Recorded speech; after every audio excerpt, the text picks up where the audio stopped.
மக்களை நல்லா கவனிங்களே, அவர் உன் ஆத்துமாவை காப்பார். ஒரு விஷயத்தை நல்லா கவனிங்க, தேவனுக்கு தேவையானது என்ன தெரியுமா? என் ஆத்துமா தான். என்னதுங்க? என் சரீரம் அவருக்கு 2ஆம் பட்சம். தேவனுக்கு முக்கியமானது தெரியுமா? ஆவி, ஆத்துமா. My soul, God wants my soul. என் ஆத்துமாவே நீ ஏன் கலங்குகிறாய்? வசனம் சொல்லுது, என் சரீரமே நீ ஏன் கலங்குகிற அப்படின்னு எழுதியிருக்குதா வசனம்? இல்ல. மக்களை புரியுதுங்களா என்னன்னு? My body why you are worrying அப்படின்னு எழுதல. My soul why you are worrying. என் ஆத்துமாவே நீ ஏன் கலங்குகிறாய்? நீ ஏன் எனக்குள் தியங்குகிறாய்? தேவனை நோக்கி அமர்ந்திரு, அவராலே உனக்கு ரட்சிப்பு வரும் அப்படின்னு. அந்த தேவன் தான் உன் ஆத்மாவுக்கு ரட்சிப்பு தருவாரியா? ஹல்லேலூயா. மக்களை நல்லா கவனிங்க, தேவன் விரும்புகிறது, தேவனுடைய நோக்கம், தேவன் விரும்புகிறது, தேவன் பாதுகாக்க வேண்டும் என்று விரும்புகிறது தெரியுமா? சோல், நஃபஷ். சொல்லுங்க, நஃபஷ் அப்படின்னா சோல் அர்த்தம் ஹீப்ரூல.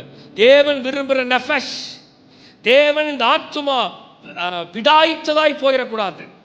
வறண்டதும் பிடாய்த்ததுமான ஆத்துமா அப்படின்னு சொல்லப்படுது. அந்த ஆத்துமா டெசர்ட் மாதிரி ட்ரை ஆகிடக்கூடாது.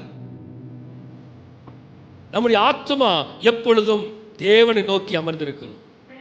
நம்முடைய ஆத்துமா எப்பொழுதும் தேவனுக்காக காத்திருக்கணும். அதான் வசனம் சொல்லுது, கர்த்தர் உன்னை எல்லா தீங்கும் விலக்கி காப்பார், அவர் உன் சரீரத்தை காப்பார் அப்படின்னு எழுதல.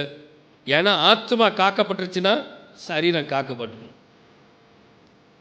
உள்ள இருக்கிற உள்ளான ஆத்துமா, உள்ளான இன்னர் சோல், அந்த இன்னர் சோல் ஆண்டவருக்கு முக்கியம்.